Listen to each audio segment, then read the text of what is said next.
între un român și un american, că deci dragostea face minuni.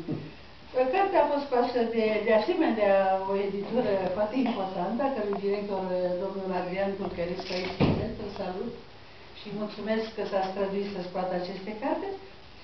Iar despre ceea ce v-am spus este foarte puțin și vă va convinge despre această carte minunată, domnul profesor dr. George Năncă, pe care îl salut cu mult respect și îl rog să ia cuvântul să ne povestească despre această minunată roman. Mulțumesc foarte mult, doamna Munteanu. Am mai fost aici cu dumneavoastră împreună la lansarea unei cărți tot de debut a domnului Tichi Munshi, carte despre copilăria personajului în India. Am mai lansat o carte tot de debut la Cărturești de Vikas Swarup, care a fost A&P în original și s-a tradus în românește cu Vagabondul milionar și de fapt este vorba de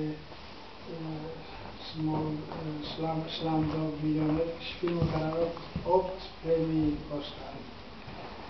Domnul Adrian Melicovici, cu această carte Ecouri din Sodoma și Gomora, nu stați în asta? Nu, eu nu stau niciodată, vă rog. Nu puteți să stați în picioare, că așa o să scurtesc cu ciframul. Nu stau în picioare, cum știți?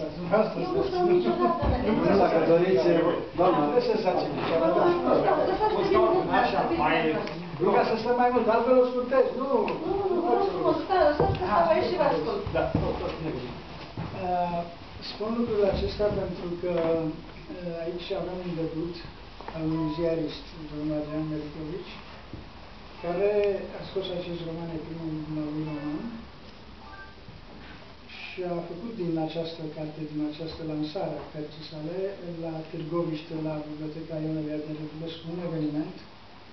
Cred că face un eveniment și aici, în orice caz și-a dorit-o, dar ce spune doamna Munteanu?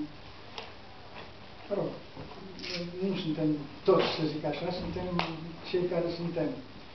Și atunci, dacă va face film pentru care are caracteristici de scenariu cartea dumnealui și va avea succes și va fi premiat, cum a fost Vikas